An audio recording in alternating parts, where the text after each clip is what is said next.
Neighbours, everybody needs good neighbours with a little understanding.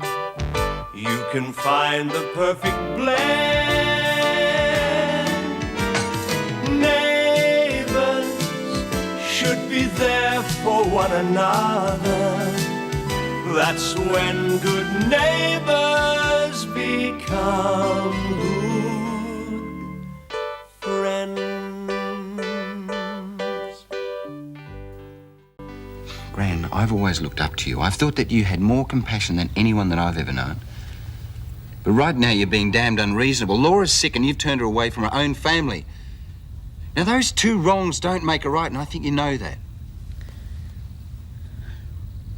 Come on, cut it out. She's upset. Somebody has got to make Gran understand what she's doing. Why? So you can get back at her for being against you when you wanted to bulldoze Ramsay Street, hey? Look, if you've still got your hang-ups about that, then attack me later. What we're worried about now is Gran and what she's done to Laura. All right, Paul, but it's not the right time. What about what she did to me? She was just trying to protect you, Gran. Laura has got multiple sclerosis. She needs a family right now, not to be sitting in some motel room by herself. Just leave her alone. Cut it out, the pair of you. Yeah, well, Just take Byron, matters keep worse. his mouth shut. Gran, it's just bitterness. Don't you think that's a pretty stupid reason to be so cruel to somebody that loves you so much? All right, you said your piece, Paul. Leave it. Leave it. Yeah, I'm gonna go anyway. Paul, don't go. What you said was absolutely right. It was a dreadful, dreadful thing to do to my own sister.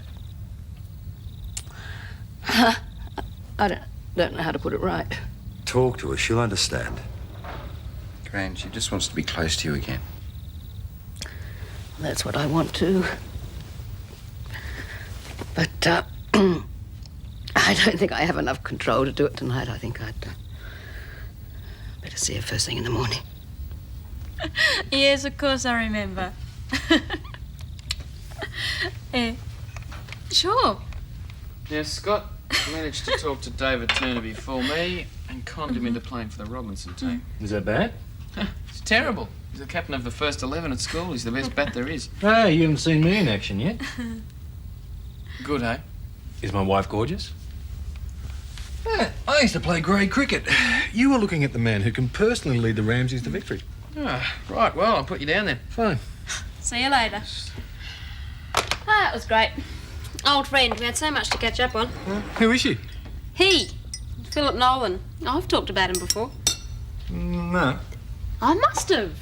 Zoe and Tony and him and me used to hang around together ages ago. Anyway, he lives up in Brisbane now and he's flying down here for a couple of days tomorrow, so I said he could stay with us. Here?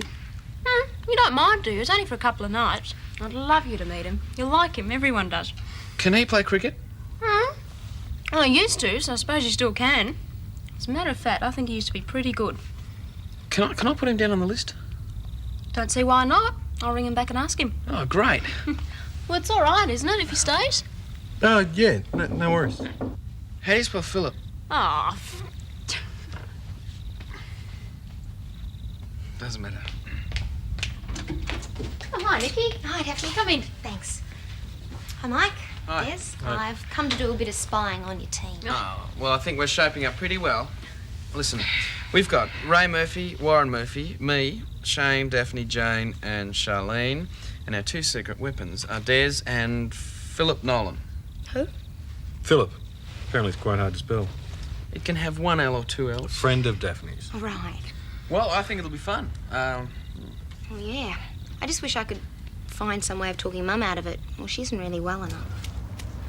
She just won't accept that she can't do all the things she used to be able to do. And if I say anything to her, it just makes her more determined. It's almost like she has to prove something. Mum, stop! You shouldn't be doing this, and you know you shouldn't. I want to be in top form for the cricket match this Arvo. Every time I go to talk to you about this whole MS thing, you just change the subject, like you don't even know what I'm talking about. You're starting to sound like a cracked record, Nikki. A quick jog around the block never hurt anyone. You're not anyone. You're sick, and you're supposed to be taking care of yourself. I am. And that means keeping physically active and not sitting around in a wheelchair. Mum, I just want you to take care. I don't want you to get any worse. Sweetheart, you're wishing for the impossible. Because as sure as hell, I'm not going to get any better. And if or when I need that wheelchair, you can bet your sweet Bippy I'll be grateful for it. But I don't right now, so the subject's closed. Hello, Mrs. Dennison. Vikki. I thought I saw your names on the hotel guest list. Good morning, Mrs. Mangle. Morning. And I was right, here you are. Yes, here we are. I must say I was a little surprised. I was under the impression that you were staying with your sister. Yes, we were, but we're not now. I see. I hope there wasn't a problem. No problem. I see. I believe you're umpiring the cricket match this Saturday. Yes, I'm rather looking forward to it. I've always enjoyed cricket. It should be a good day. But we probably shouldn't be seen talking to you. I don't believe it's done to fraternise with the umpire on the day of the match. Oh, dear, I hadn't thought about that. But you're absolutely right. I'd best be off. Right you are. See you later, Mrs. Mangle. Indeed you will. Bye. That woman would pry the lid off a coffin.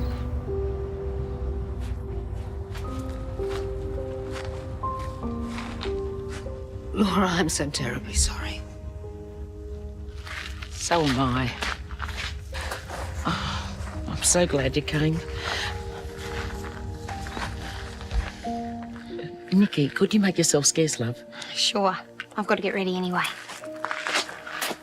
Helen, I've got so much to explain. From the beginning?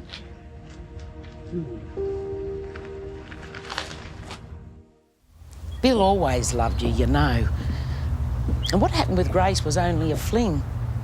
And it would never have happened if she hadn't thrown herself at him. But she'd fancied him from the moment she clapped eyes on him.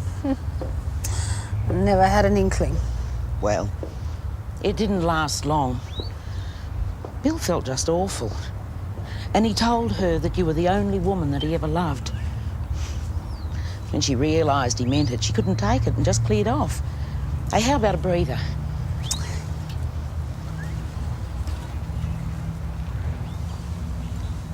You shouldn't be angry at Bill. That was the one and only time that he ever strayed. And it wasn't because other women weren't interested. He was a good man, Helen. Yes, I know.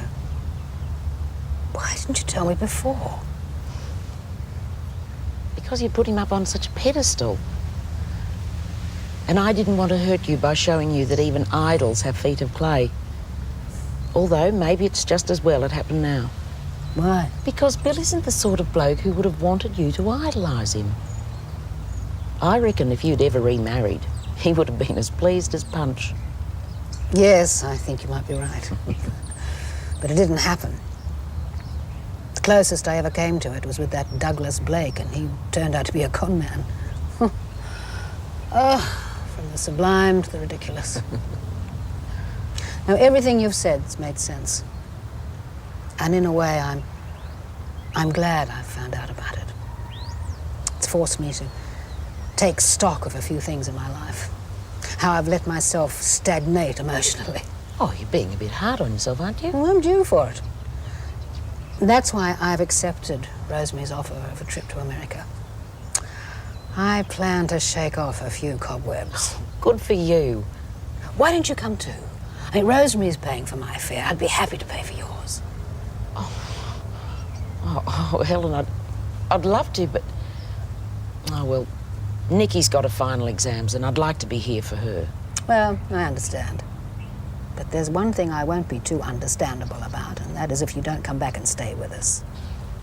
You will, won't you? Oh, Helen. Wild horses couldn't keep us away. You're my sister. So, Dave, how do you feel about opening, is it? Well, why don't we leave me till a bit later? And I mean, you and I could work out tactics depending on how we're going. Yeah, that makes sense.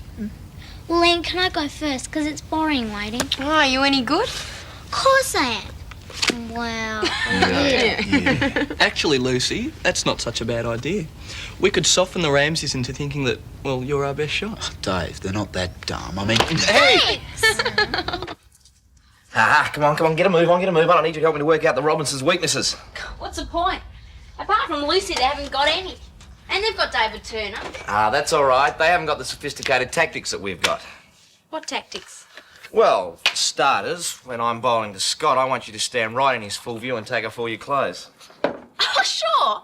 Yeah, me's a streaker. I can see it now. Anyone home? Mr. Murphy, come in. Hi. Hey, Sally. You know Warren? Shane, you haven't met my son, Warren. Oh, g'day, mate. G'day, in this boy, we've got the best bowler in town. No, cut it out, Dad. No, I'm only average. Don't you listen to him. If we want wickets, he's our man. Great stuff. Look, our bowling lineup's not that crash hot. Maybe we could use someone like you. I better go and get ready. I'm sure you can work out the tactics without me, and, no streaking. Streaking? It's just a joke. Phil, it's so good to see you. Oh, you look great. Oh, come through. This is my husband, Des. Phil. G'day, Philip. Been hearing all about you. Well, nothing bad, I hope. No. I left out one or two things. And this is Jane and Mike. They're going to be playing too. I hope I'm not too rusty. Oh, you'll be great. Daphne's been putting huge raps on you. Well, I hope that's not going to be too hard to live up to. Oh, wouldn't worry if I were you. We'll kill him. Anyway, Jane and I are off. Make sure Mrs. Mangle hasn't done anything horrendous to the pitch. Mrs. Mangle? The umpire. Or at least that's one name for her. See you later. See you there. Oh, you look terrific. You're a lucky man, Des. Oh, I think so. Oh, I like your hair. You should have seen it, Des. You could practically sit on it. Oh, right. I didn't know. I told you I used to have long hair. Oh, yeah, oh, right. Yeah, I just must have forgotten. Listen, if we're going, we better go. I'll just get changed then. Daphne said you were pretty good at cricket. Oh, yeah, I used to be okay, but I'm nothing special now, though. How about you? Oh, I manage. I've had the odd century or two to help my average. Well, I bet it has. The best I could manage last year was an average of 65. 60... Is that all, huh? Yeah, but I'll try and do better today, I promise.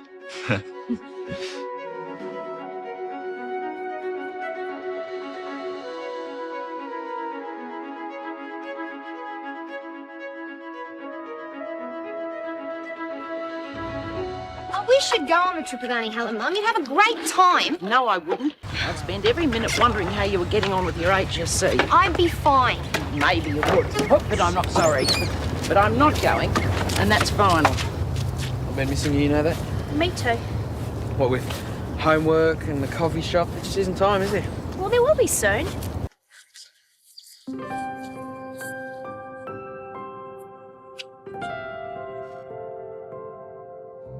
Jane, stop that at once.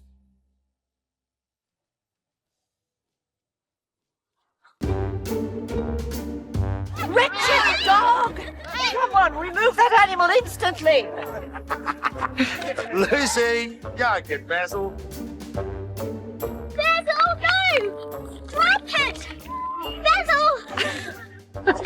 I'll give it to me. You've got the right idea. No point in being uncomfortable when you don't have to be. Captains, please. Dennis. Are we ready for the toss? Yep. Okay, what do you call? Tails. Tails it is. What do you want to do? Full bat. Get your halves. At my coin, thank you. Go in the hole. I can do it. Des! Come on, they're waiting for you. Well, they can wait. Come on, Des. Come on, you right? Go. Good luck. Go for it, Des. Stefan, I'll be rooting for you, mate.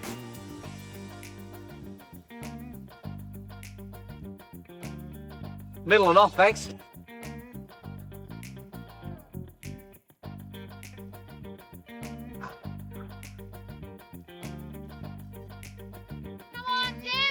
Mate.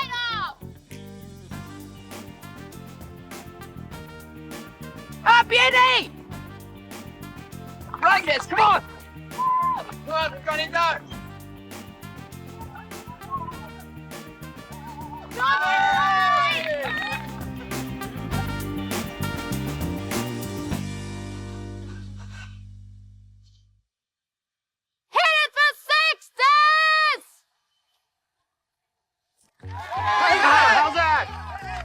before we get you out. Oh, fair go, Mrs. Mangle. I wasn't ready. The umpire's decision is final. Next batsman, please.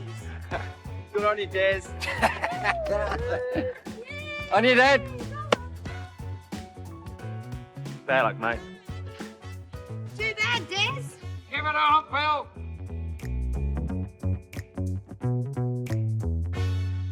Daph, why did you yell at me? Sorry. I'll have to cross our fingers for Philip now.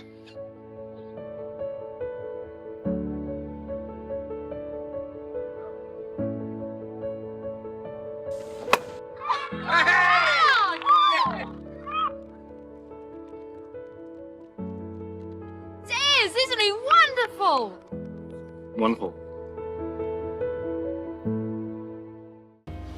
I suppose Helen's too busy packing to come today. Yeah, well, she's probably packing one lot of dresses, then changing her mind and starting all over again. I know what I was like packing to come here. Yeah. She spoke to me about moving back in while she's away. I said I'd be happy to, but I'd have to discuss it with you. Well, consider it discussed. Are you sure? Apart from the fact that I'd like you to come back, I could use the help.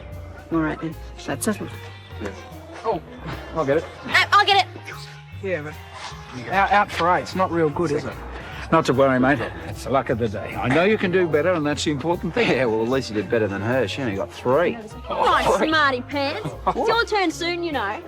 Good on you, Phil. Thanks. Yeah, 92 runs. You can be in my team any day, mate. Told you he was good. Yeah, you were right.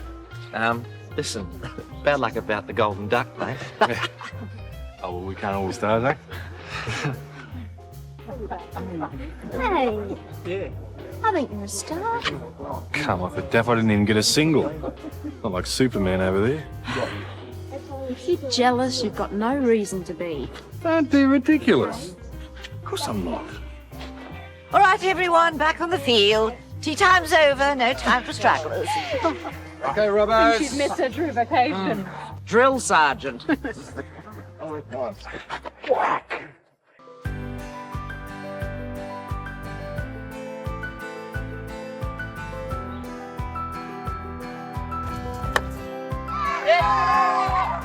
Come on, Phil. That's it. Oh, well run. You watch that front foot. It was very nearly a no ball. And no trying to pick the seam either.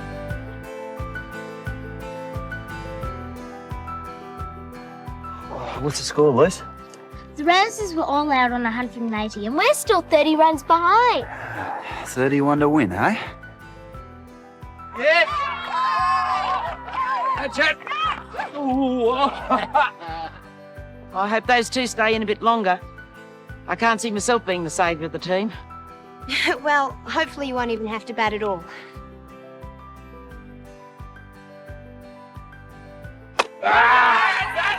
Again. God. Oh, I'm going.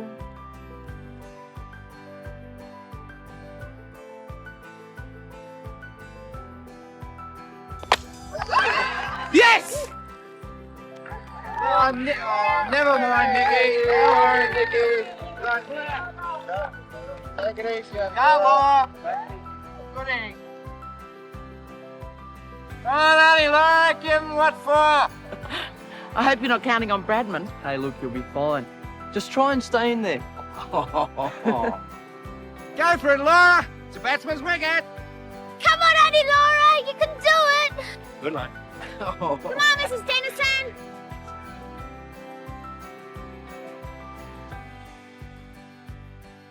That's it. Hey! Come on, Laura. Come on.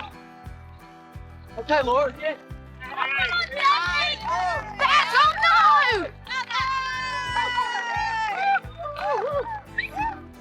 Good on you, Basil. Let it go, Basil. Basil, Come on! Keep running. Let it go. You're right. Go for it, Laura. Come on, Dave, run. Well run, Auntie Laura. She shouldn't be out there. It's her decision, Nikki. That's it.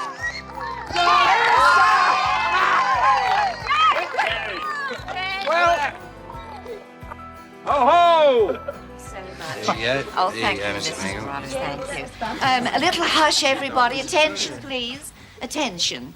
I have here a cheque for $200 from Paul Robinson and another for the same amount from Ray Murphy, both in favour of the Multiple Sclerosis Society. Hush, hush. Although his team won, Mr. Murphy is still donating his cheque, and I think that deserves a clap. Listen, wait. Just to prove that the Robinsons are good sports, I'd like to propose a toast to the Ramsay team. Yeah. Even though they cheated by bringing on Philip Nolan. To the Ramsays. And speaking of Philip, I think he deserves our special thanks for saving us on a day when, let's face it, we needed it. How do you feel? He's a jolly good fellow, he's a jolly good fellow, he's a jolly good fellow, and so say all of us. Sing it! Neighbours, everybody needs good neighbours with a little understanding. You can find the perfect blend. Neighbours should be there for one another. That's when good neighbours become good friends.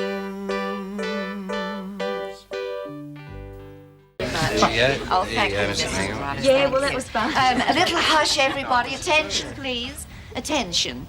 I have here a cheque for $200 from Paul Robinson and another for the same amount from Ray Murphy, both in favour of the Multiple Sclerosis Society. Hush, hush. Although his team won, Mr. Murphy is still donating his cheque, and I think that deserves a clap. Wait. Listen, wait. Just to prove that the Robinsons are good sports, I'd like to propose a toast to the Ramsay team. Yeah. Even though they cheated by bringing on Philip Nolan. To the Ramsays. And speaking of Philip, I think he deserves our special thanks for saving us on a day when, let's face it, we needed it. How do you feel? He's a jolly good fellow, he's a jolly good fellow, he's a jolly good fellow, and so say all of us. Sing it!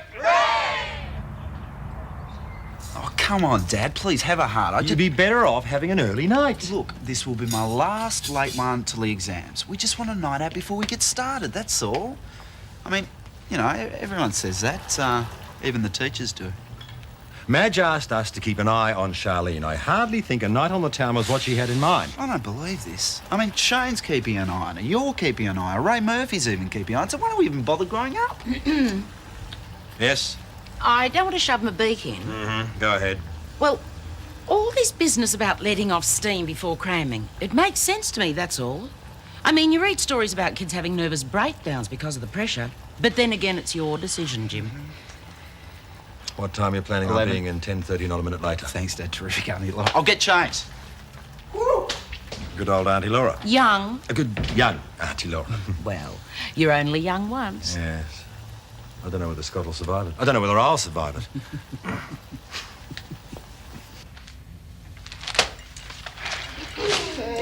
Hey, that's not bad, not bad. Come here. Don't crush the merchandise. We've got a big night ahead. Well, actually, a quiet night here together is looking pretty good, too. Oh, wait, mate. You want the company of this little stunner tonight? Well, you're going to have to live it up. Okay, then. Well, what are we waiting for? Let's go. Forget it. No, come on, Charlotte. Could be Mum. So? She might worry, so... Only a couple of minutes. Hello? Hi, Mum. How you going? No, Shane's not here. He had to work. No, I'm not here on my own. Scott's here.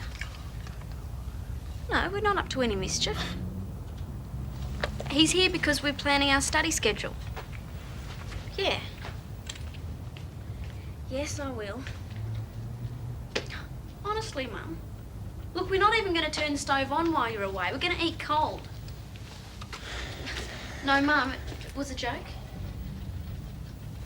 Yes, I will. Look, if you don't believe me, ring Mrs. Daniels. Yeah, I will. I love you too, Mum. Okay, bye. Yeah, I will. Bye. How is she? Later. Come on. What's the rush? Well, God knows who else she's got playing watchdog. Let's get out while we're going to school. Hang on. Charlene, what is the point of coming here anyway? Well, Shane will serve us. Come, watch me. Hi. Hey, something wrong at home? No? Oh, what brings you here then? Well, we decided to go out. Mr. Robertson thought it was a good idea. Good. You still haven't answered my question, though. What brings you here? We'd like 2 Southerly Busters, thanks. What's so funny? What's a Southerly Buster? Shut up. What makes you think I'm going to serve you? You're both underage. Who says we're underage? Me. Look, Shane, there's some proof of our ages. It's good, very good, but you're both forgetting one small thing. I happen to know your real ages. Come on, Shane, you've seen our IDs. You're off the hook. That's not the point. I can't serve anyone underage.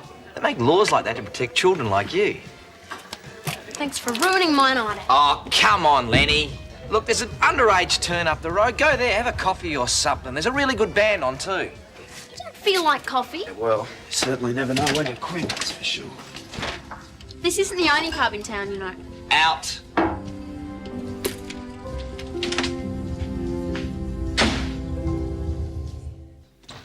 Well, I think we set a new record. Thrown out of every pub in the area, and you didn't even get a drink. Big joke. Yeah, well, we were stupid to keep trying anyway. Besides, there were stacks of cops around. There must have been a blitz or something. One lousy drink. Who needs it? Well, this is one pub they can't kick us out of. Crank up the stereo. Nope, you can count me out. Why? Because I don't feel like it, that's why. How many of those did you have before we left? What? Well, you just seem pretty happy, that's all. I was happy. Because I can be myself for 2 weeks. Without being questioned or spied on. The wine doesn't mean anything. It's a principle of the thing. Now come on, get the stereo going. Well, I only got 2 chunks. Got to hand it to you, mate. You're not only an ace batsman, but you know your general knowledge too. Surprise, surprise. I've put a clean towel at the end of your bed, Phil. You know where everything else is, so just make yourself at home. Great. Instead of just sitting there, Des, maybe you'd like to clear out the junk in the spare room like you promised. Be hard for anyone to feel at home with that garbage lying around. Oh, fair go. Daff, I put it all away. There's just those Now, little come on, you boxes two. of- There's no need for a domestic. The room's just fine the way it is. And besides, once I close my eyes, I'm not going to know the difference, am I? Well, I will. Go on, Des, up you get. There's work to be done. I'll give you a hand. Oh, you won't. You must be exhausted after today. Now, you just sit right there and be treated like a guest for a change. I'll make some cocoa. We'll have a chat about the good old days. While Des fixes up the room. Well, I wasn't around in the good old days, so I'll give you a hand, Des. Yeah, might as well get started. Now, the last game I I get to sleep before midnight. Strip chat with Zoe and Tony down at the beach house. Remember how Zoe used to wear about 15 jackets in the middle of summer? Remember Tony's old bond car? Yeah. More trivia. That's all he's good at. He was pretty good with the bat, Des. Oh, come on, who cares? He's going to be gone in a few days. Can hardly wait. So you don't want one? No, thanks. It's only my 3rd. Geez, Scott.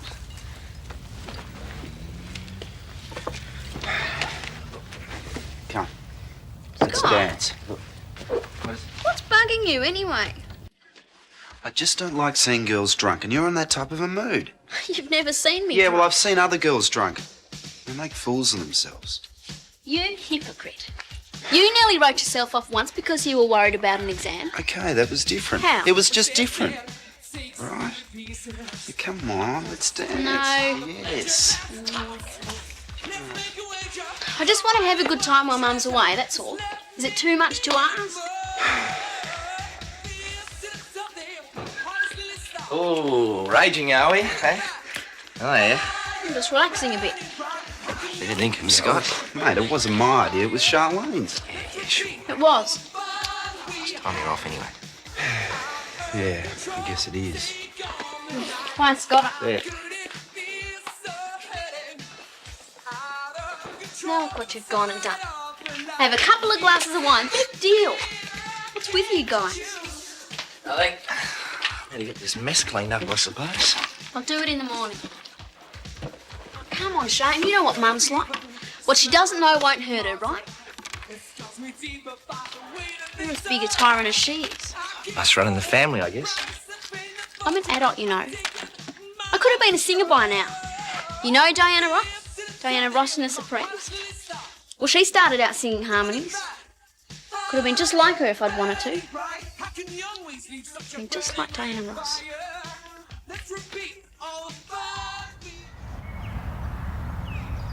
Do you want some more, love? No thanks. Was good though, eh? Delicious. But then again, your scrambled eggs always are.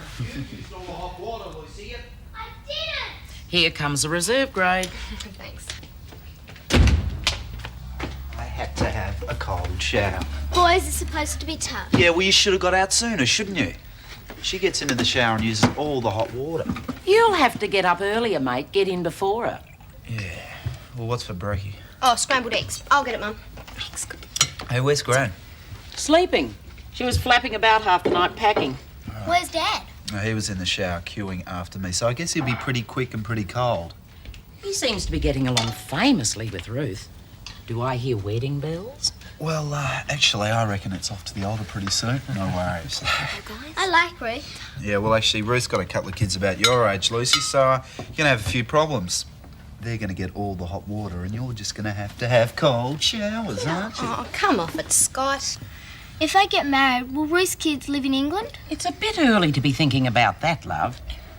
So that means I'll have to come and stay here. Oh, great. We need a few extra mouths to feed. Oh, fair crack of the whip, Scott.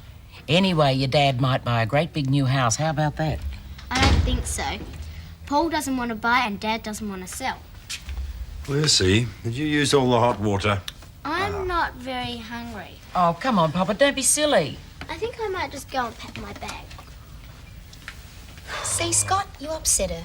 Me? It's my fault. I forgot a golden rule. Little pigs have big ears. Would someone mind telling me what's going on? Lucy's worried about the arrangements if you and Ruth get married. Won't be long. I wish you'd learn to keep your comments to yourself. He was only joking, but it was a bit cruel, Scott. Why is everyone picking on me? Morning. Morning. Where's my hug? I'm very busy. I can see that. There's something wrong.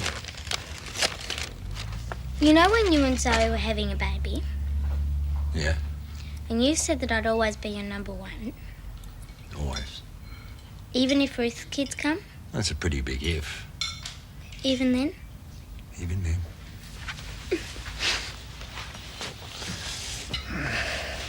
What's on your agenda today, Phil? One of those long business lunches, I hope. That's the beauty of being an area manager. All the branch managers are out to impress you when you pay them a visit. You get better treatment at your building society than Des does at the bank. He hardly ever goes out to lunch, unless, of course, it's someone who wants to borrow money. What do you mean? I go out to lunch all the time. Well, I get plenty of offers to, but I'm usually too busy. I reckon the staff appreciate a bloke who works hard, rather than one who sits around having lunches all day. Well, that cricket match was fun yesterday, wasn't it? Yeah, it was good. Do you think we could talk about something else except that stupid match? Well, I better get my books. If you'll excuse me. Yeah, I better get ready to go soon.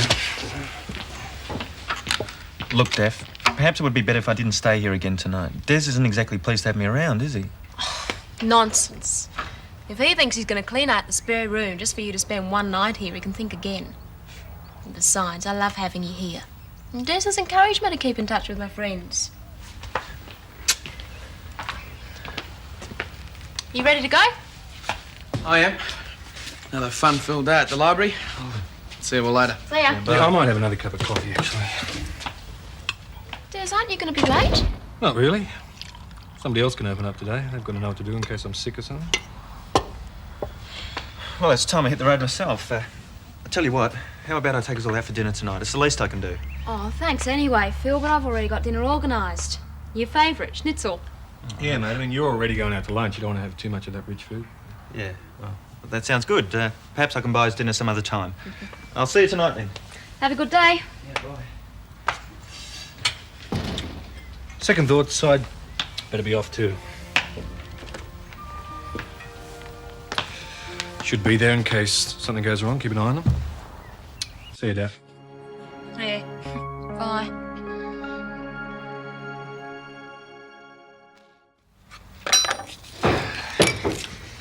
G'day. How you feeling? Better than I did an hour ago. Yeah, well, you certainly can't handle your alcohol. Shane's already done the lecture. Do you want a cup of tea? No, I've just had one. How is he? Oh, he's okay. I'm good, Scott. How are you? G'day, mate. Now, I want to see a good day's work out of you two, On the other hand, you should have a few breaks. That way you'll keep yourself fresh, yeah? But make sure that your breaks are shorter than your study periods, okay? Okay. I'll see you later. I'm running late. Here you go. Yeah, see ya. Bye. Jeez. I thought he might be still upset about last night. No, Shane's okay. All right, then, let's get organised. All right. Goes there. Come in. Yeah, sure. Hi. I've been thinking that we should sort of test each other as we go along, and you remember it better that way. What's all this here, eh? Oh, just some things I need. Yeah. You're even more organised than Jane. Just joking. Yeah, well, the sooner we start, the sooner we finish. Yeah, you know.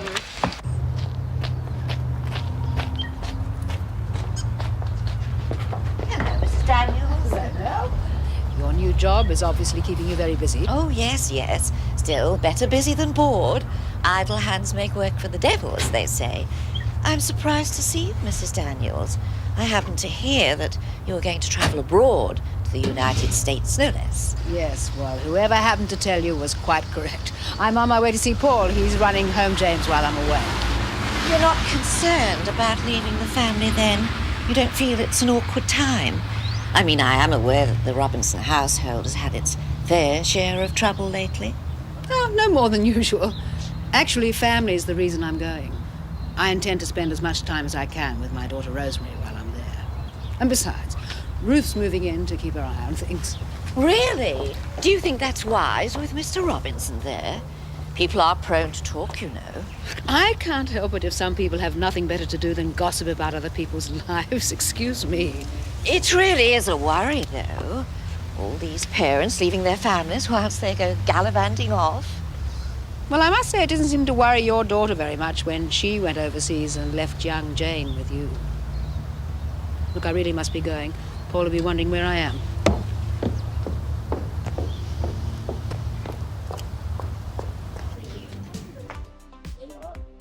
Hi, Shane. What are you doing here? Oh, you know me, Daph. Can't keep me away. Oh, actually, Paul asked me to drop in from time to time and keep an eye on the garden. So I thought while I was here, I'd take up the opportunity and have a cup of coffee with an old flame. One cappuccino with no sugar coming right up. How's life treating you? Oh, no complaints. Still trying to find the right girl. No, actually, I'm pretty busy with the gardening and bar work. And Lenny, well, she's going to keep me off the streets while Auntie Madge is away. Oh, good for you. So how are you and Des getting along? You still trying to get into the baby business, eh? Yep. It's terrific. Oh, come on, Daph. I know you're better than that. What's up?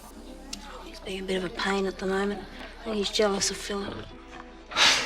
Well, what do you expect? I mean, here's poor old Des trying to impress you with his cricketing prowess, and he gets out for a golden duck. And your ex, he turns out to be Viv Richards II. That's all a bit childish, isn't it? I mean, I've only just married the man. I'm not about to run off with Philip. I'd be an absolute hypocrite if I said it was childish. I can remember being jealous over you a few times myself. Maybe you're both as silly as each other. You know, Daph, most girls would be rapt if they had a guy that jealous. When you think about it, it's a compliment.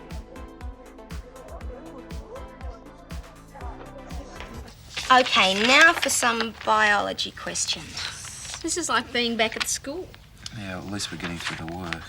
Hey, I'm an invalid, remember? I need a break. Oh, let's finish this first, and then we can get on to English when we start again. Nikki, you're so straight. What's that supposed to mean? Oh, all your coloured pencils lined up in a row. Lost your rubber, you probably couldn't work. Charlene, let's just get back to the biology. Let's forget the biology and just have a break.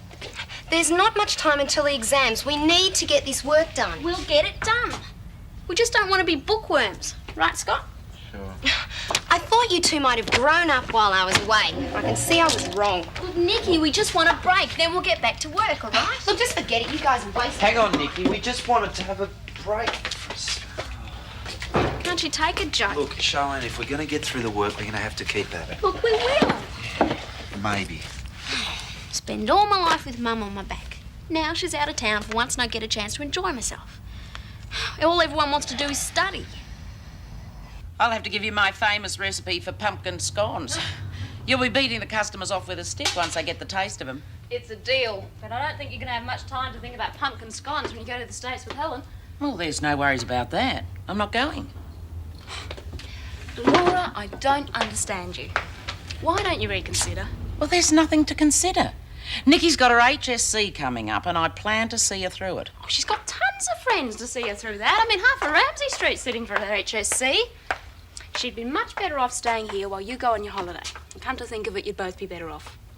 Too many distractions for her down here. Not so much to do up in the bush. Anyway, you might as well forget it. Because they breed them stubborn up our way. Anyway, see you later, love. Laura, do me a favour and think about it some more. Keep telling Nikki she's overprotective. You're just as bad. She's a big girl now. She's got her own life to lead, and she's not going to understand unless you practice what you preach. Oh, g'day, Laura. Hello and goodbye, Des. I was just leaving. Oh, right. Bye, Laura, and don't forget what I said. How could I?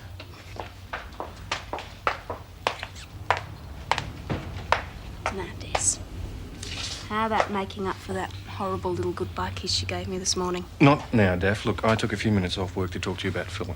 I don't think it's fair the way you... It's all right. I understand. Understand? That you're jealous of Phil, and I think it's cute. What? Jealous? Well, what do you mean? Why would I be jealous of a guy like that? He's always bragging about himself. He is nothing but a loudmouth show pony. When's he going home anyway? Des, he is one of my oldest friends, and while he's a guest in our house, I expect you to treat him like one. Like hell.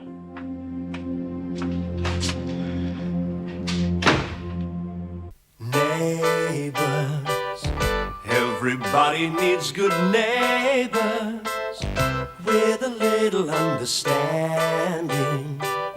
You can find the perfect blend. Neighbours should be there for one another. That's when good neighbours become good friends.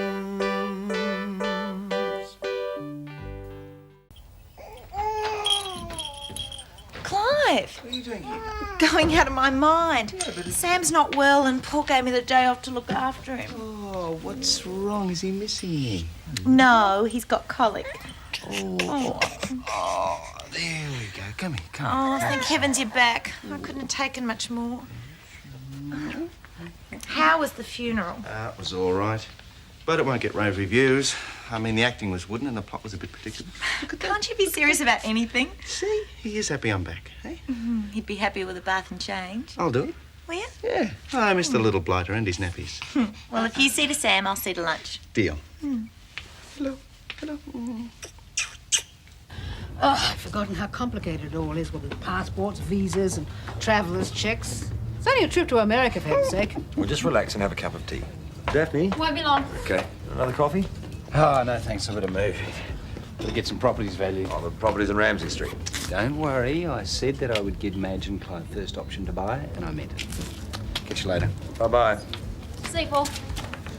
Now, what will it be? I'll have another coffee, thanks, and a Right. cup of tea for Helen. A herb tea. Yeah, it'll be a few minutes, okay? It's like a madhouse in there. Daphne looks exhausted. Yes, well, from what I can understand, it's more than just a hard day at the shop. Something to do with the lovers' tiff. Des and Daphne? Something about an old boyfriend. He's staying with them. Oh, the hero of the cricket match. Philip Nolan, I think, isn't it? Yeah. Seemed nice enough to me, but apparently Des is feeling a little insecure. Daphne's too sensible to let something like that come between her and Tess. Anyway, I'm more concerned with the smooth running of the Robinson family while I'm away. It'll run like clockwork. Ruth will see to it. Yes, I'm sure she will. I thought you were having a rest. Nikki, I'm fine. Well, you look tired to me. That cricket match took a bit more out of me than I realised. Oh, surprise, surprise. Oh, now, come on. I bet even Alan Border felt a bit washed up the day after a test match. And he doesn't have a serious illness? Oh, Nikki. Well, he hasn't. That's not the point. You've got to start taking care of yourself. I am. I'm just not as young as I used to be, that's all. You can't keep on pretending that there's nothing wrong. I'm not pretending anything. And so what are you trying to prove? That you're still normal? Nikki, I know what I'm doing. You do not. I mean, take a look at you. You're exhausted. Do you want some lunch? Mum, will you listen to me? You're going to push yourself too far and cause an injury. I am listening. I just think you're exaggerating, that's all. What's the use? Well, where are you going? For a walk. I can't seem to concentrate on study. Nikki, try to see it my way. I just want to keep doing things as long as I can. What am I supposed to do? Hang around to pick up the pieces? Hello, Nikki. Oh, hi, Clive. I am so glad you're back. Can I talk to you? Sure. Well... Oh, are you just about to eat? Or maybe I should come back some other time. No, it's okay. Susan's upstairs with Sam. He's got colic. It's going to be hours before we get to eat. What's the problem? Well, it's Mum. Clive, I am really worried about her. Yeah, I can see that. Well, she can't just go on playing cricket and everything and living life like there's nothing wrong, can she? Well, that's her decision, Nikki. Yeah, but it's wrong. You've got to stop her. Well, what can I do? Talk to her. Make her understand. Well, haven't the doctors already done that? Yes, but they weren't any use. They used a lot of big words that we didn't understand, and now she's just ignoring them. Well, look, I'd like to help, but I'm not an expert on multiple sclerosis. Someone's got to make her listen. Clive, if you won't help, I don't know who else I can ask. All right, well, I've got a friend who might be able to help. Who? Someone who knows all about MS. I'll phone her and ask her to come over tonight. Bring your mum round then. Thanks a million, Clive. Don't get your hopes up. From what I've seen of your mother, she's a very determined lady. If she's made up her mind to live life to the full... We have to make her realise what she's doing to herself, Clive. We just have to.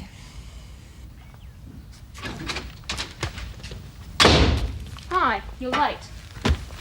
Yeah. If you're looking for Phil, he's not here. Threw him out? No, I didn't. He's gone to pick up some groceries. He wants to make us dessert, his way of saying thank you for letting him stay. I thought we agreed that you were We going to didn't tell him agree to anything. You're behaving like some jealous little kid and I refuse to put up with it. What about his behaviour, trying to steal my own wife from under my nose? For the 1000th time, Des, Phil is just a good friend. Now, he is staying here as long as I want him to, and you say one word, just one word to offend him. I'll never speak to you again. Well, come in. Hello. Right. I want you to meet Peggy. Peggy O'Hara. This is Laura, and this is Nikki. Hi. Hi. And this is Fred. Peggy's a counsellor at an MS clinic. Would you like some coffee? Oh, yes, please. Thanks. Well, say hello, Peggy, or hello, Fred, at least. So this is why you wanted me to come. Mum, I was only trying to I get don't you... like being tricked. Mum, don't cause a scene, please. Now that you have been tricked, stay and throw a few biscuits at Fred. Look, I'm sorry. I'm very tired. I think I'll go home. I'm sorry too, Laura. I thought you knew I'd be here. No. I wish you'd told me. I don't like being the surprise guest at parties. It's not your fault. It appears my dear daughter has been hatching plots with Clive. Mum, will you at least stay and talk to Peggy? All you had to do was ask Nikki, that's all. Well, I was too scared to say no. All I'm going to do is tell you what I know about MS. Oh, all right. Now that I'm here. Well, as you probably already know, MS is a disease of the brain and spinal cord. What happens is that, for some unknown reason, the white coating around the nerves becomes inflamed, and this stops them sending messages to and from the brain. So people can develop double vision or other problems with their eyesight or speech or trouble with their hands and legs. How many times has it happened? Oh, about 2 or 3 times. But each time it's cleared up completely. And that's because the inflammation itself is cleared up. That can happen, or it may cause permanent damage. And then nothing more happens until there's another bit of inflammation in a year or 2 years, maybe sooner. That's the problem with talking about MS. Every case is different, and nobody can predict exactly what's going to happen to you. All we can do is talk about what's happened to other people.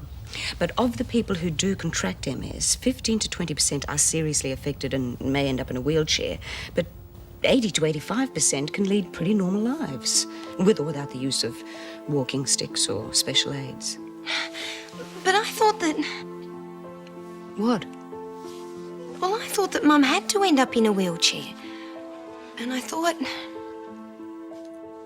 Well, I thought that she was going to die. And how much it'll change your lifestyle will depend on how badly you're affected and which parts of your nervous system are damaged.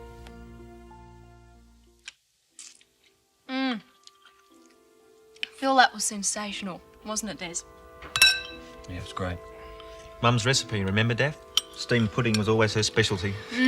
Those weekends we went off skiing, your mum would always have roast beef and steamed pudding ready for us when we got back to your place. And those weekends were the greatest. I'll do that, mate. I made the mess. No, you and Daphne stay. I've just got a lot to talk about. Actually, I was going to suggest a good old-fashioned game of 500. You can play with 3.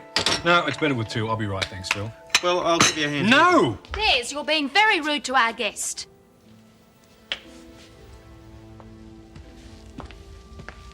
He's your guest. You invited him.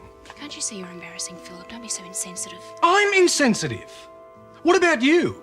Chatting to Phil about old times as if I don't even exist. Des. It's true. The moment he walked through that door, all I've heard is about the great times you used to have together. How do you think that makes me feel? You've heard about the saying, two's company? Well, he is supposed to be the crowd and not me. Sorry, Des, I didn't know you felt that way. I don't apologise to him. It's just sour grapes. I'm not having a chasing of my friends. I think he's right, Daph. We have been pretty insensitive. I mean, how would you feel if Des brought an ex-girlfriend home to stay? I knew there was friction between you two, but I guess I was a bit thick not to realise I was the cause. I'll find a hotel for tonight. I've got to catch an early flight back to Brisbane tomorrow anyway. Is that okay by you? Yeah, right. Well, I'll give you a lift to Lester's. You don't have to go. I think it's for the best, Daph. I'll just get my gear together. Well, he's not such a bad bloke. He's a gentleman, which is more than I can say for you. Well, any more questions? I think you've covered everything. Nikki? So what you're saying is that Laura needs support and understanding, not mothering. Well, that's easy for you to say. Well, you haven't been there when Mum's wrists go stiff or she can't move properly. I've been an MS counsellor for a long time, Nikki. I think I've seen most things. Yeah, well, it's different when you've got MS and you have to cope. I have got MS. I'm sorry, I should have made this clear. Yes, I was diagnosed, about 8 years ago. And you still talk about it like it's no problem. Of course it's a problem. I have my bad days, ask Clive. But I've adjusted. I have a full and happy life. Well, who looks after you? I do. Is that so strange, love? Well, I need help from friends from time to time, but apart from that... What about your family? They're not very helpful, I'm afraid. They tend to want to treat me like an invalid, and that's not what I need. As Clive said, I need support and understanding, not mothering. You know, that's one of the hardest things to deal with, family and friends. They tend to overreact. Like me, you mean? The more you two argue, the harder it's going to be for both of you, and the greater the chance Laura will have trouble. You mean I can cause another attack? Well, put it this way. You can help, or you can make things worse. I'm really sorry, Mum. You don't have to be, love. I do. I just didn't understand.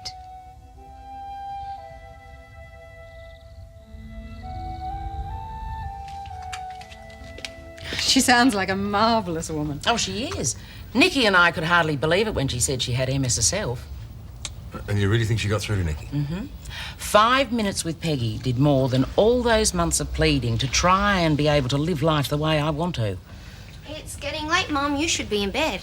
I thought we had an arrangement about not wrapping me in cotton wool. But tomorrow happens to be a big day for you. You'll need plenty of rest. What's the occasion? Well, you're going to the States. What? No arguments. Auntie Helen and I have worked it all out. Tomorrow you're flying to Charleville to pack up your clothes and arrange your passport, and then you fly to America from Brisbane. Oh, Nikki, I know what you're trying to do, and it's wonderful. But I can't just go charging out of the country at the drop of a hat. And give me one good reason why not. Well, there's your HSC. Now who's wrapping whom in cotton wool? Well, you can't live in Charleville by yourself. Well, Auntie Helen thought that Uncle Jim wouldn't mind if I stayed on here. Yeah, we'd love to have you, Nikki, wouldn't we, Ruth? Of course we would. But what about a final exams? I'm sure the Education Department will allow us to sit them here in Errandsborough under the circumstances. Tell you what, Mum. If you go to the States now, I'll agree to go next year on the student exchange program. That seems like an offer I can't refuse. All right then, Nikki. Well, I knew Peggy was going to help, but I didn't think she was going to work miracles so soon. Well, I'll always do more than my fair share of worrying about you. But I guess you're big enough to take care of yourself.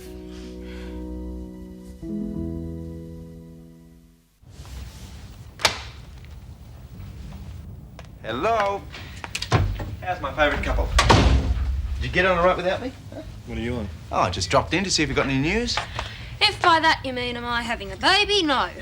I'm married to one. If that's what they like, I don't want another. I think I'll go home now. Oh, Clive, don't go. How was the funeral? Pretty sad, but then again, they're meant to be. Graham and Kate? They're well. Decided they prefer to stay in the country.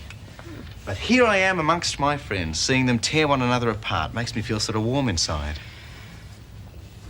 Boy, am I glad to be back. Sorry. We're obviously not the real reason you're glad to be back. What do you mean? Susan and Sam? Oh, well, Sam's not much of a conversationalist yet. Come on, there's more to it than that. Wow, what could be better than being friends? Being enemies. You like her a lot, don't you? Susan? Yeah, she's great. She's the one who's making you feel all warm inside.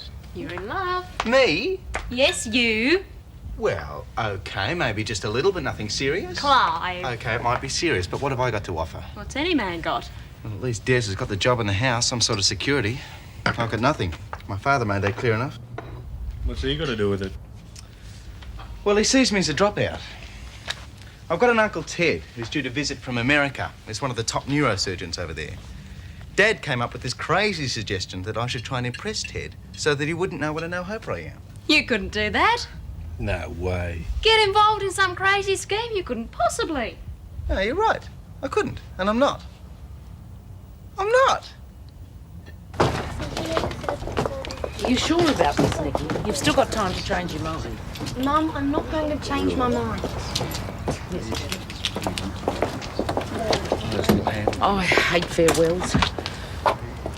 I'm going to miss you, love. You weren't the only one who learned a lot from Peggy last night. You were right. I was scared, and I was running away. I was trying to prove that nothing had changed, but it has, and I've got to adjust. But now that I've admitted that, I'm not scared anymore. Oh, Mum, you don't have to be scared about anything. I'll always be there if you need me. Oh, I'm going to miss you. Bye-bye, Aunt Laura. Bye. You have a good trip.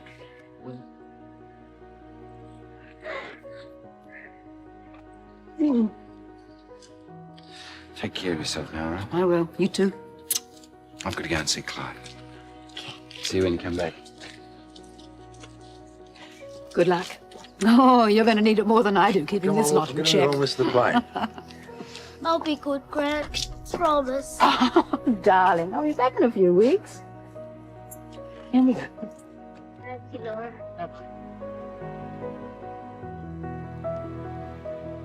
Bye-bye, love.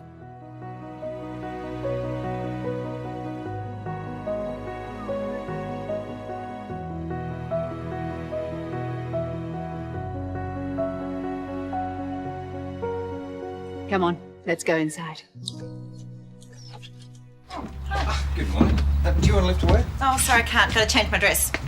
Sam? That's all right. I'll go ahead and open up. Need to talk to Clive. Is he about? Through there. See you at the office. Okay. G'day, mate. G'day. Came to talk to you about the house, mate. Well, I thought I paid the rent this month.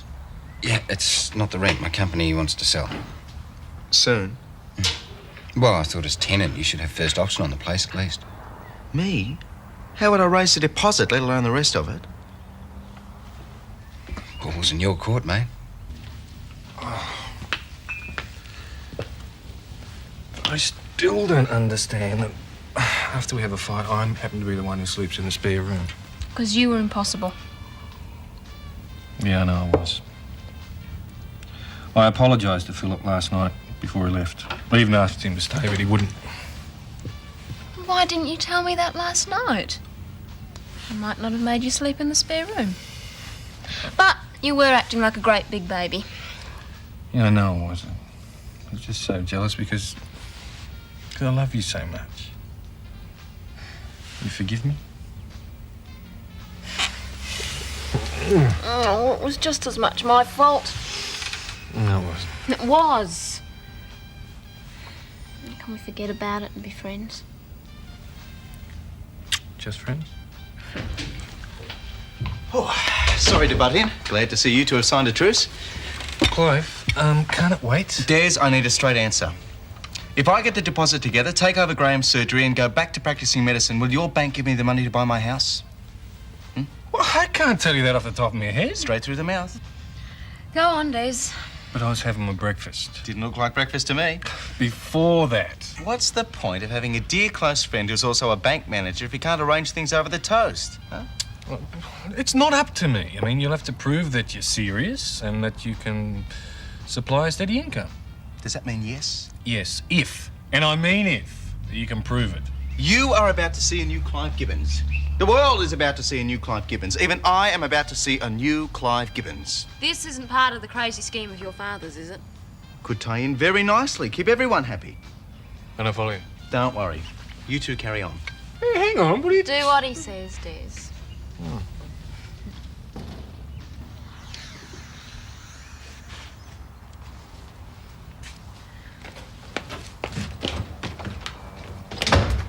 Oh, Paul's gonna murder me. You'll have to wait a little longer. I've got something to ask you. Can't I wait till tonight? No. Don't, Clive. Sit down. But, Sit down. Huh? Can't you ever be serious? I am being serious. Well, get up. In a minute. Will you marry me? Very funny. Now, come on, I've got to get to work. I mean it. Sure. Will you, Susan Cole, marry me, Clive Archibald Gibbons? You do mean it? Yes? Or I wouldn't have told you my middle name. So what's your answer? Will you or will you not marry me?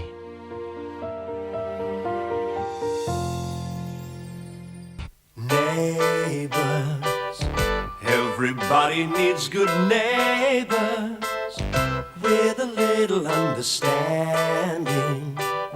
You can find the perfect blend. Neighbours should be there for one another.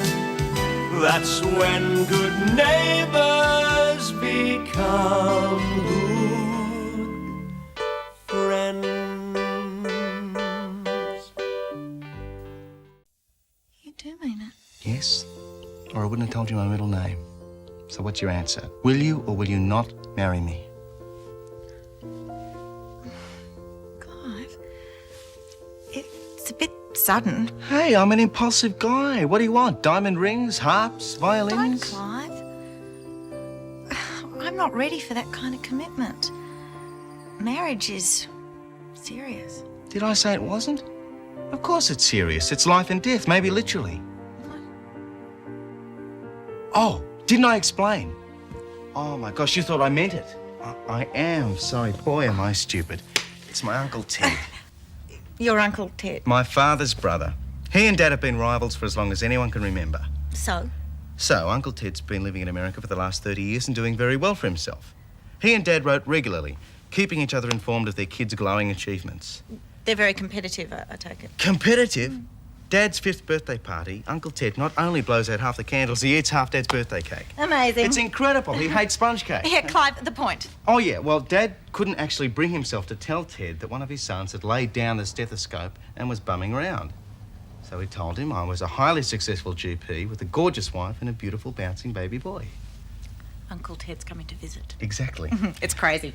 I can't believe anyone would make up such a wild story. Well, Dad's not a young man and the mind does strange things, especially when you're a Gibbons. Clive, the answer is no. Yeah, but it's... Another one of your harebrained schemes. N-O spells forget it. So, your mum must be feeling okay then? Yeah. She and Auntie Helen went to Charleville this morning to pack up some of Mum's things. Oh, we're going to study at Charlene's today. Would you like to come? They've promised to work.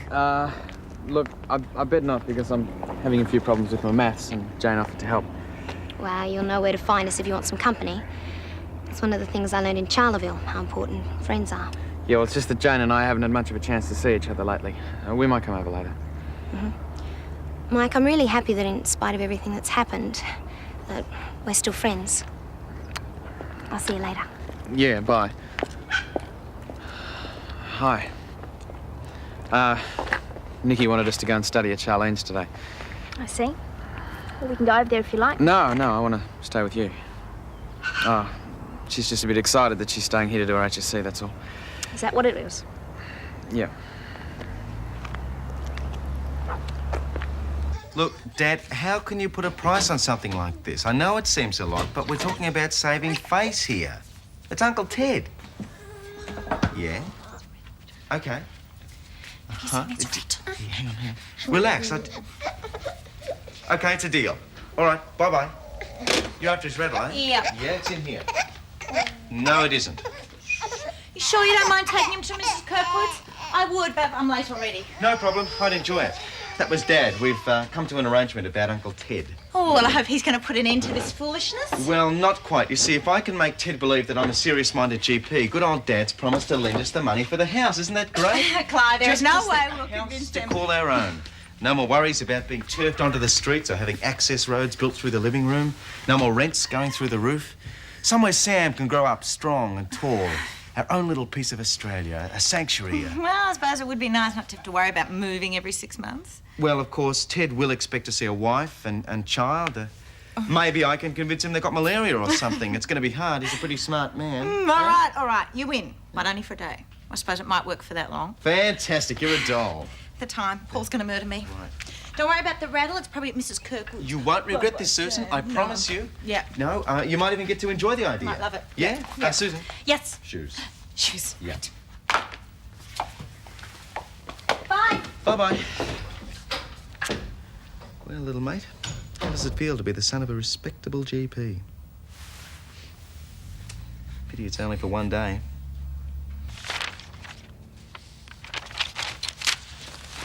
Stuff's making my brain hurt. Scott, we've only just started. Yeah, I know. Maybe I need a coffee to get me going. Well, you know where it is. Help yourself. Oh, thanks. If you were at my place, I'd make the coffee for you. But don't worry, I'll make my own. That's fine by me. Sure. Typical man. Grumble, grumble, grumble. Hey, I heard that. I thought you were making coffee. I am. He's crazy. He's a jerk. I'm crazy for putting up with him. Hey, I think it's great that you can stay till after the exams. Me too. Charleville's okay, but it really feels like home here. And you guys are my best friends. And now that I'm back, maybe Mike and I can sort some things out. Get back together, you mean? Well, yeah. Nicky, things have changed. He's got Jane now. He just fell for her on the rebound. Look, I know Mike. She's not right for him. And now that I'm back, it'll just be a matter of time. You'll see. It might not be that simple. I don't want to see you get hurt.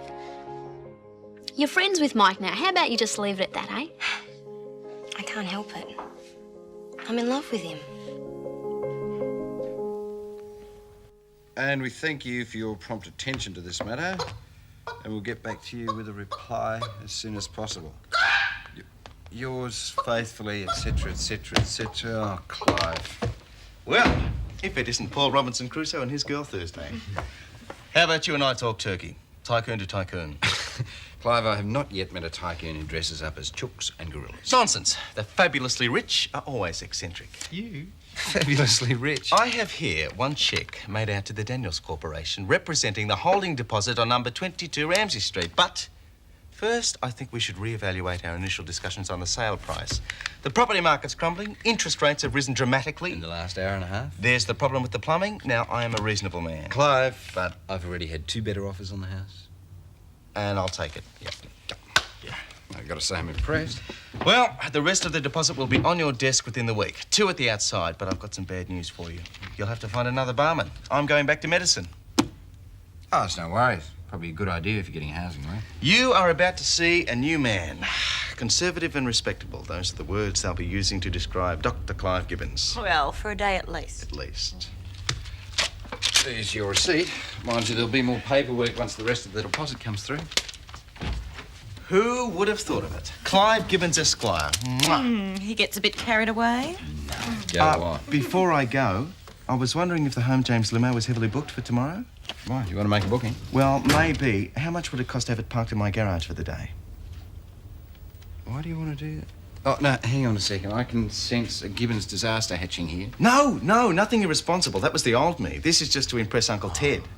Who's Uncle Ted? Clive's uncle from the States. He's only going to be here for the day. It'd impress the pants off him. Suppose we can arrange something. But if any regular bookings come in, the limo has to go. Fine by me.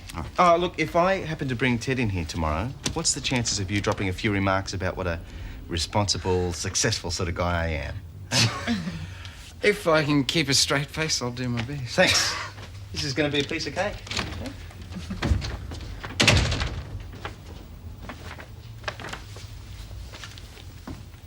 I'm so glad we came over here to study. Me too. Although we did promise Charlene we'd go over there. Well, let's make it later this afternoon. We can't do things like this over there. Anyway, it's too distracting studying in a large group and... well, Nikki'll be there. What do you mean by that? Well, you know. Look, if I've told you once, I've told you a million times. It's over between me and Nikki. The only person who's going to distract this little black duck is you. I just feel funny when I see you two together. We're just friends, that's all. And she knows we're going out with each other. Yeah, maybe. And besides, she's human, and most women do find me hard to resist.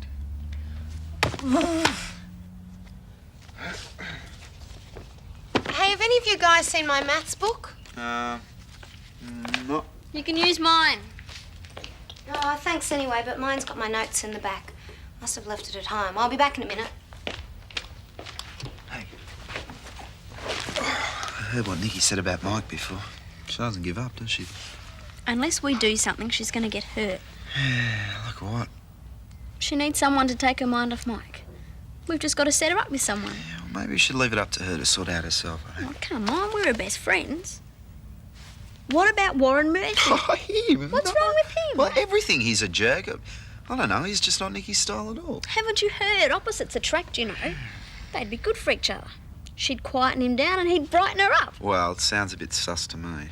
Do no harm to try. I suppose not. Well, call him and see if he can come over. Now. Yeah, now. All right. But I still don't think it's such a great idea. I think things are going to work out nicely.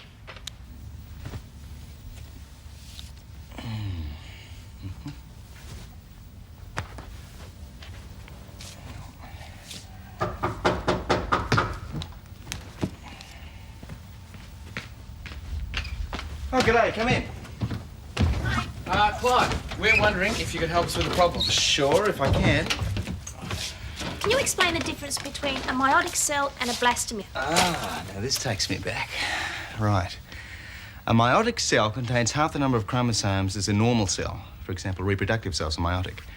While a blastomere is a cell that's formed in the early stages of the splitting of a fertilised ovum. See, they're two completely different things. See, I told you. Yeah. Look, what's all the stuff for? Oh, I'm just tidying up. I'm expecting a visitor. So, who is the visitor? My uncle. How come you don't want him to see all this stuff? He's probably very rich, and Clive's worried about being cut out of the will. Well, I'm sworn to secrecy, but if I were you and I had a potentially filthy rich neighbour, I'd try and get into his good books. Nikki said you sorted things out with her and her mum. Oh, I just pointed out a few facts. Nikki's going to need a lot of support. She's had a pretty rough time lately. Well, you can count on us. Yeah. G'day, Ross. G'day, Scotty. How are you, mate? Warren, you know Nikki? Hi. G'day. Scott and I thought it would be a good idea if Warren studies with us. Oh, sure. Hey, you know, it's a great day outside. Why don't we forget about the study for a while and go out and find some action? Yeah, it's pretty boring in here. Well, we've already been through this before. We can't afford the time off. No, it was just an idea. Hello. Oh, sorry to interrupt. That's all right. Need a hand? No, I'm all right. Charlene, look, I know your mum's away, but I was hoping you'd find a good home for these until a day after tomorrow. Sure, I'll find a spot for them. What's all this anyway? I mean, why'd you have to leave it here? It's a long story. You'll have to get Mike to tell it to you. Oh, one more thing. If you see me with this very respectable-looking guy tomorrow, could you call me Dr. Gibbons and sort of bow and scrape a bit? Dr. Gibbons. Clive, are you all right, mate? Scott, I could not be better. You know, if I hadn't have seen it, I wouldn't have believed it. Mrs. Mangle, she's doing a remarkable job. She's as good as Hilda Muir, actually. Well, I hope she's more honest. Yeah, well, that's one thing I won't have to worry about when Madge takes over. Oh, there have been a few bookings for home, James, but tomorrow's still free, so Clive should be right to have the cab. To park it in his garage? You live with him. What's going on? Well, his uncle thinks he's a respectable, happily married GP, and Clive doesn't want to disappoint him, that's all. Oh? How did his uncle come up with that idea? From Clive's dad. Oh, eh? Well, it's all very complicated, but if Clive can convince his Uncle Ted, then his father's going to lend in the deposit for the house. They made a deal. Ah, that explains it. Mind you, he's going to need more than a fancy car parked in his garage. I mean, how's he going to come up with a happily married bit?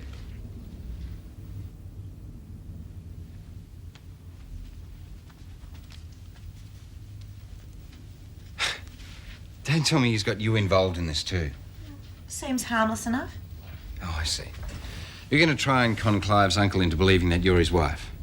Come on, that's ridiculous. Well, just for a day. I'll be in here most of the time, and it'll probably just be a matter of smiling and saying hello.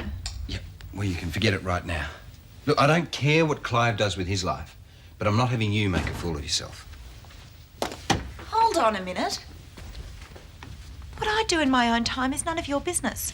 And if I can do something to help Clive buy that house, then I'm only too happy to do it. All right. You make a laughing stock of yourself. But if this blows up in your face, as it probably will, don't come running to me.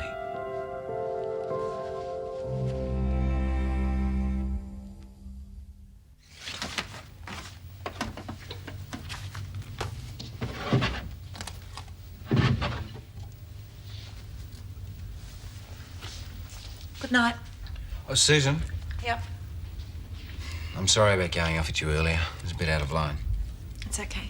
I just thought you had more sense than to get mixed up in one of Clive's crazy schemes. Paul, if Clive's plan works, then he'll be able to buy the house. And that means a more secure home for Sam and me. Yeah, but I own the place. I wouldn't turf you out, and you know that. Thanks, Paul, but I've already promised Clive. So what do you plan to do in the future, then? Well, you can't shoot with Clive all your life, can you? I don't have any plans for the future. The most important thing right now is that Sam has a permanent place to live. Yeah, well, all I'm saying is people do talk. Let them talk. Clive and I are friends. That's all there is to it. Just friends? Yeah. Look, I love Clive. As a brother.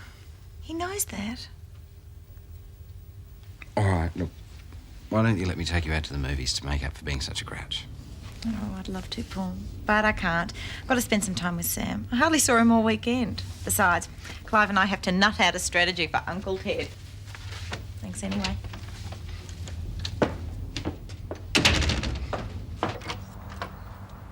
Uncle Ted. Clive! Great to see you. I wasn't expecting you till tomorrow. The seminar in Hawaii finished early, so I jumped on a jumbo and here I am. Boy, it's great to be back in Australia. Yeah. Let's get these bags out of the way. Come in, come in. Charles has been telling me how well you've been doing. He's very proud of you, Clive. Good old Dad, eh? Hey, well, I expected something a little larger, though. This isn't our regular place. No, we just use this as a city weekender. Huh. Still, it seems cozy enough. 2 addresses, huh? Business must be good. We manage. I say that old heap out there in your garage, it can't be yours, surely. No, the Mercedes is in for service. I'll have that tomorrow. That old heap of rust belongs to the neighbourhood kids. I let them keep it off the street. Would you like a drink? No, thanks. No, I just want to get into a hot tub and get out of this ridiculous shirt. I think it suits you. No, we had an end of seminar party, dress-up affair. Damn silly if you ask me. Hello? What's this? They're Sam's. He loves them. I don't know how the cleaning lady could have overlooked them. He's only a baby. He's very bright, though. He's very advanced for his age. I'm looking forward to meeting your family, Clive. Well, you won't have long to wait. I guess your wife will get a bit of a surprise to see me here tonight. Yeah, I guess she will.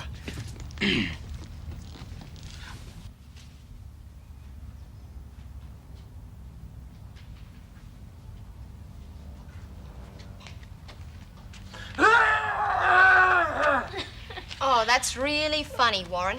Look, I came here to study, not to carry on like a moron. Yeah, I think we all need a break, actually. Yeah, good idea. I'm mentally exhausted. That's hard to believe. Look, you can stop if you want to, but after having the whole day off yesterday, I really don't think we can afford it. It's all becoming a blur to me. If we want to do well, we should try to discipline ourselves into studying at least 10 hours a day. Oh, what? You've got to be joking. No wonder you're always bombing out, Warren. It'll be a miracle if you pass your HSC the way you're going. Yeah, well, it's not so easy for some of us, you know, Nikki. I mean, we can't all be super brains. I'm no super brain. I just work hard. We're not going to get anywhere with you two fighting. Yeah, come on, guys. Just knock it off, eh? Well, he started. Well, he started it. Hello. I'll come in. Still at it, are we? We were just about to have a break. Well, Jane and I packed it in. We just thought we'd come and say hello before we went to the coffee shop. Well, I've got an idea. Oh, God help us. Dad's bringing over some takeaway. Why don't I give him a buzz, get him to bring over some more, and we can all eat here. Oh, thanks, but not for me. Nan will be expecting me home for dinner. Yeah, likewise with Daphne for me. All right, you suit yourselves. Well, you guys will be in it, won't you? I mean, come on, we can make a night of this. It's obvious there's not going to be any more studying done here tonight. And I want to do well in these exams, excuse me. Don't give us that, Nikki. Look, we all know why you're going. You just can't handle the fact that Mikey here has given you the flick.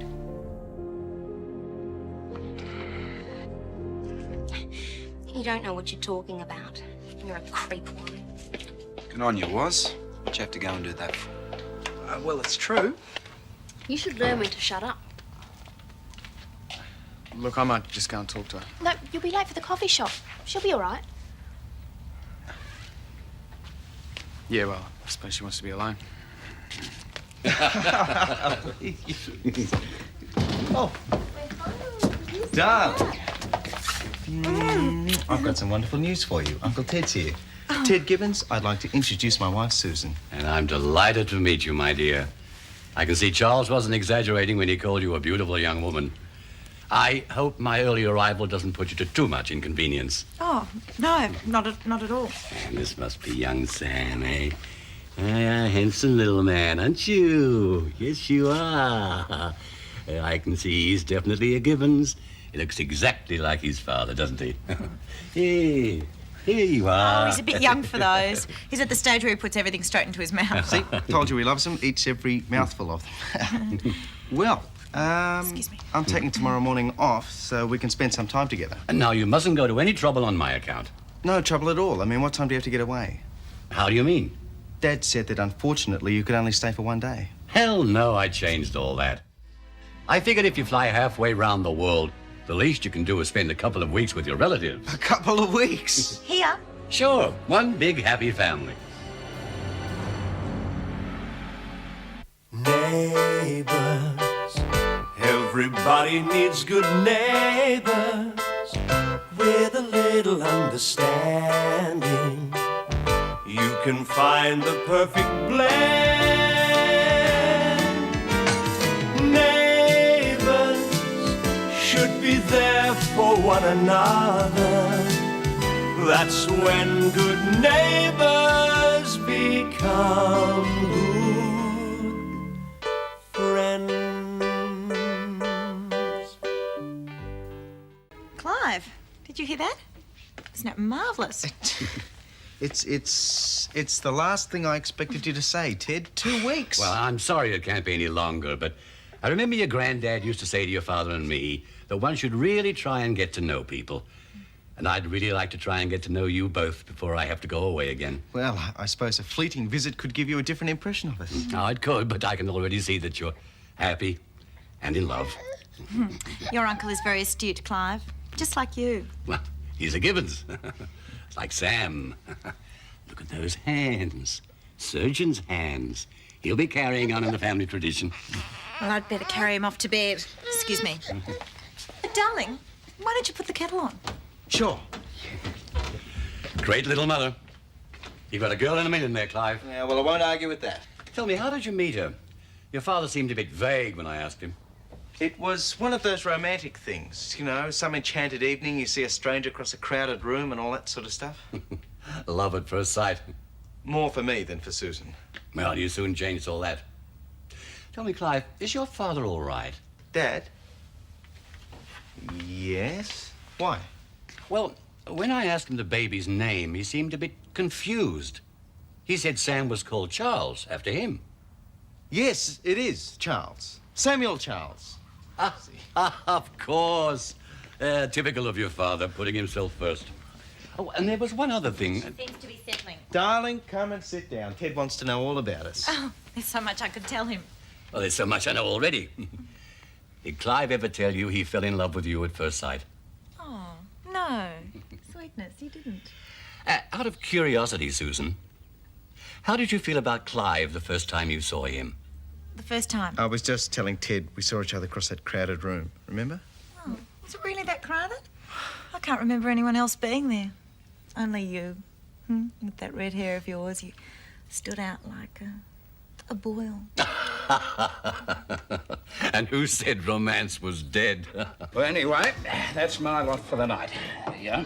I promised Charlene and Warren I'd take some food home for them. So I'll see you later. Okay, see ya. What are you up to tonight, mate? Me? Gotta get an early night. I got a pretty heavy meeting first up in the morning. It's about time you had some fun. Fun? Yeah. Look, that marriage of yours is over and done with. Now, you mightn't realise this, but, well, there's some women out there, well, a couple of them, that might still take a shine to you. Shane, I don't want to make the same mistake twice, you know? Listen, have you heard what Clive's doing with Susan? Oh, you mean pretending that they're married? Yeah. You know, I wouldn't have thought that Susan would get mixed up in one of his ridiculous schemes. It's only for a day or two. Anyway, you know what Clive's like. He's talked all the neighbours into going along with it to impress that rich uncle of his. Still, I wouldn't have thought he'd drag Susan into it, mate. You like her, don't you? Yeah, of course I do. She works me, doesn't she? Don't worry, mate. She's got her head screwed on the right way. I mean, after all that trouble she had with Uncle Fred. She's like you, not about to make the same mistake twice. Yeah. Hey.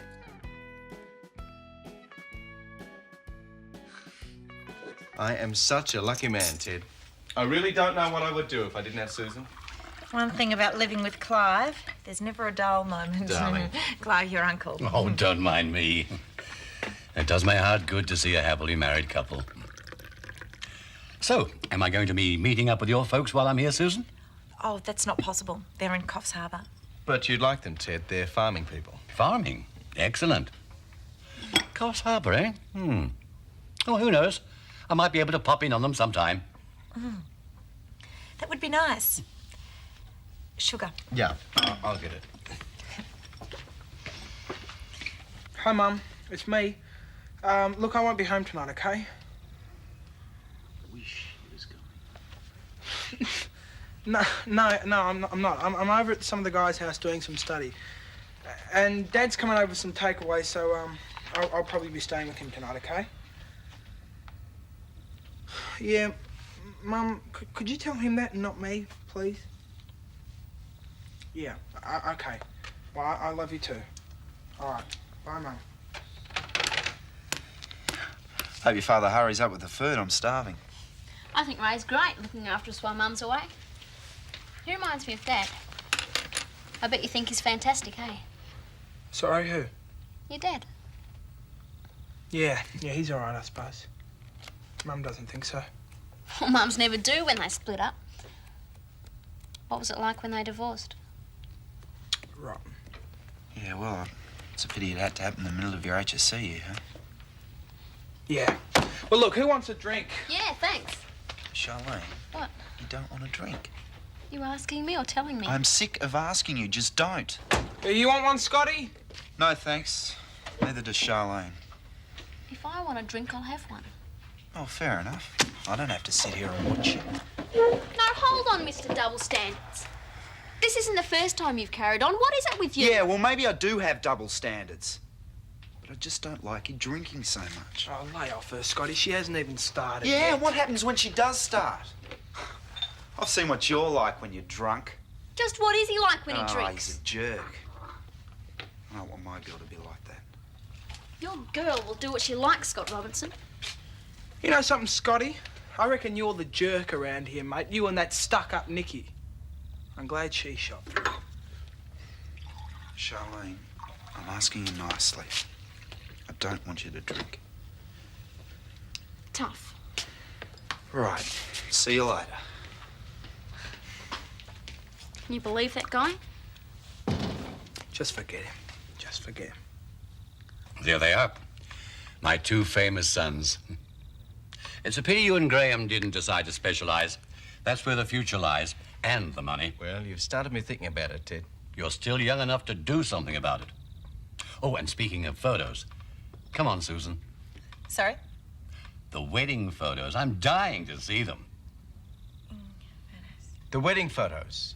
Yes, well, as I couldn't be there, they'll be the next best thing.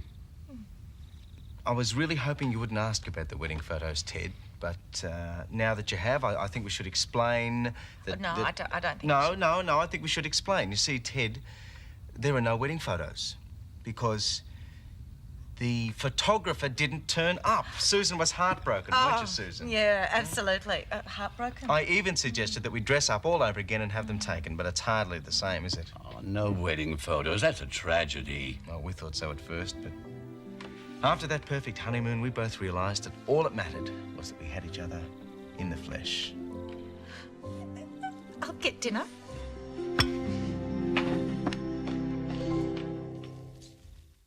There you go, Dad. Some for you, and just a little drop for me. No, thanks, sir. Study's not starting to get you, is it? Yeah, the first exam's next week. There's a lot of pressure on all the kids at the moment. Well, just think of it like football. The losing side is forgotten. It's the winners who are remembered. Dad, would you forget me if I lost? You won't lose. I've got too much faith in you for that. You weren't drinking before I got here, were you? No. G'day. Hey, I hope there's something left for me to eat, otherwise there's going to be trouble. Yeah, don't worry. Ray warned me you were coming. Ooh, safe? Lenny! I'm sorry, Shane. What's up with you? Nothing. It was an accident. I'm sorry. Ray, has she been drinking again? A couple of glasses can't do any harm. I'd imagine wouldn't agree. Shane, if you want to know something, how about you ask me? You're as bad as Mum. Look, I'll nip down the street and get some more takeaway for you. No, I'm all right. A sandwich will do me. Yeah. Well, look, it's time we made a move, son. We'll catch up with both of you later. Yeah, no. See you later, fella. Thanks for the meal, Ray. It's great. Pleasure. See you, Sherwin. See ya. Drive carefully. Couple of glasses, eh? In a fit. Rack off, Shane, will you? Lenny, it was full when I left home. Warren may have had some, but I didn't, okay? Oh, come on, Lenny. Not even Warren can get through the best part of a cask on his own. What is this? Spanish Inquisition. I'm going to bed. Good night.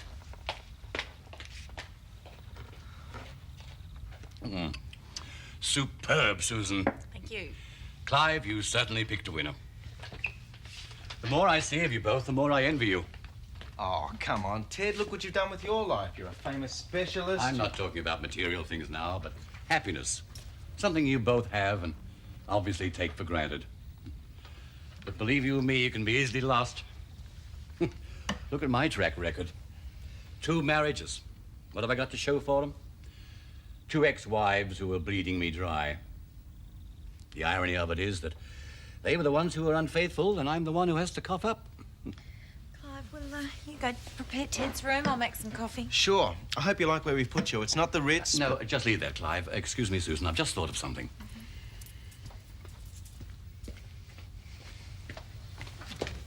You'll have to tell him the truth. I can't keep up this pretense any longer. You're doing a terrific job. You heard him. He thinks it's all wonderful. We are making him happy. I'm not happy. He's a nice man. We shouldn't be doing this to him. Look, if I tell him we're not married, we could lose the roof over our heads. Is that what you want? One day. For one day I could have kept it up, but he's going to be here 2 weeks, You Clive. can do it, Susan. Who knows? You might even enjoy the idea of meeting Mrs. Clive Gibbons. Huh? You're hopeless. Here we are. It's a gold $10. I can't take this. It's not for you, it's for young Sam. Clive, tell your uncle we can't possibly accept. Of course you can. You don't have to do this, Ted. This coin looks very valuable. It's only an old coin. I don't want it. But Sam might, when he's old enough to start asking questions about his great-uncle. Well, thank you, Ted. I know Sam will appreciate it one day. Good. How about that coffee, huh?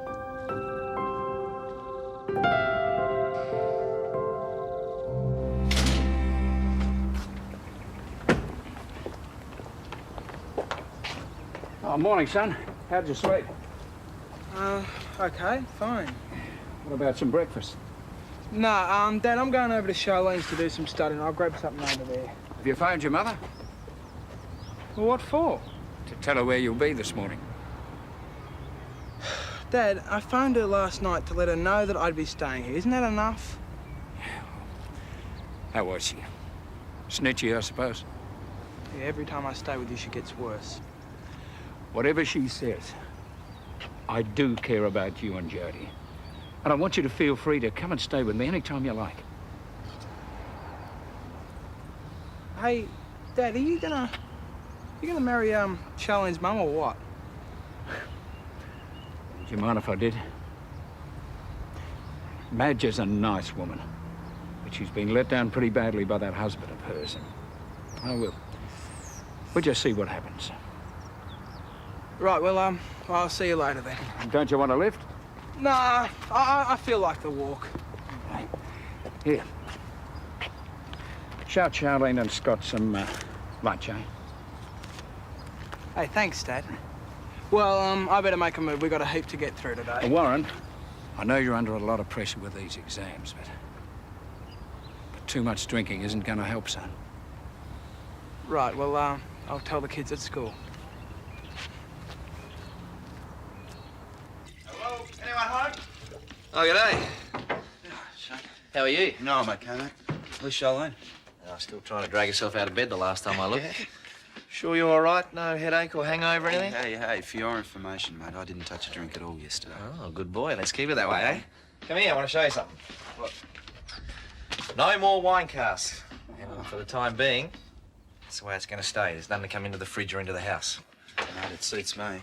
Just tell Charlene. Oh, she's been told that I'm relying on you to keep her in line.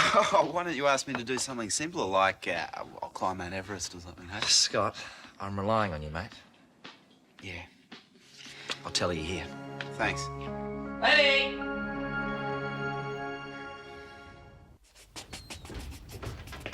Good morning, Ted. Morning, Clive. Looks like a nice day. I hope so. Susan's left your breakfast on the table. Oh, she gone out? She's taken Sam over to Mrs. Kirkwood's. She looks after him while Susan's at work. Susan works? For Paul Robinson, at Lassiter's, down the other end of the street. But she's got a young baby. She should be at home with him. Clive, you haven't been stringing me a line, have you? What gave you that idea? I mean, you're not in any financial trouble. No, nothing like that. No, she's just helping Paul out with some secretarial work. She enjoys it. Oh, well, so long as she enjoys it. Anyway, I'm glad of this opportunity to talk to you alone. Something's been bothering me. I don't quite know how to ask you, but... What's on your mind, Ted? Well, I couldn't help noticing that you and Susan sleep in separate rooms. Ah, that. Yeah, there's a good reason for that. Of course, with Susan working, she needs a good night's sleep, and you being a doctor... Right. You got it in one. Susan insists I get a good night's sleep, so she shares a room with Sam, and when he cries, Daddy snores on. I said it before, and I'll say it again. You got a woman in a million there, Clive. What do you say?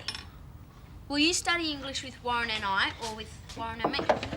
I don't want to study English with Flame and Warren at all, but Warren and me is correct.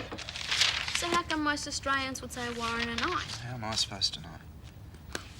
You're not still sulking about last night. Charlene, I'm not sulking. That'll be Warren. Come in. Hi. G'day. You're late. Yeah, well, Dad gave me some money to go shopping. So, I went. Ta-ra! You're not going to start drinking that stuff again. Oh, no. I'm going to climb up on the table here and just, woo, dive on into it. You've got to be kidding. After last night? Well, why not? Oh, you can count me out. And Charlene. Shane left me in charge. He said no grog. You and Shane can't order me round, you know. Well, you guys do what you like, but I'm not drinking. All right, suit yourself all the more for Charlene and I. Charlene and me. Huh? Fair go, Warren. It's a bit early to start drinking. Hey, come on, Charlene. Don't be such a piker. Well, you've got so much study to get through.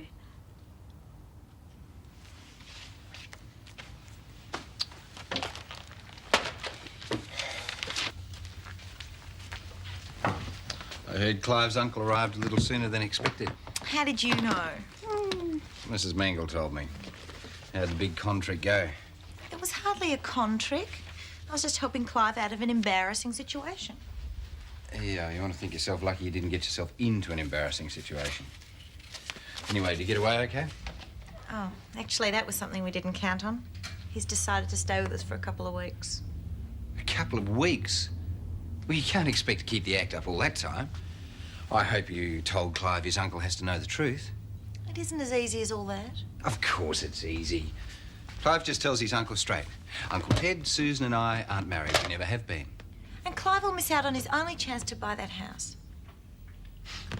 Somebody has to tell the guy he's being conned. Do you want me to do it? No, I do not. Then will you do it? I can't. You hate the whole idea, I know you do. Paul, just leave it for the moment, will you? I can't talk you out of it. I don't want to let Clive down. It's your decision. I'm going to check the complex.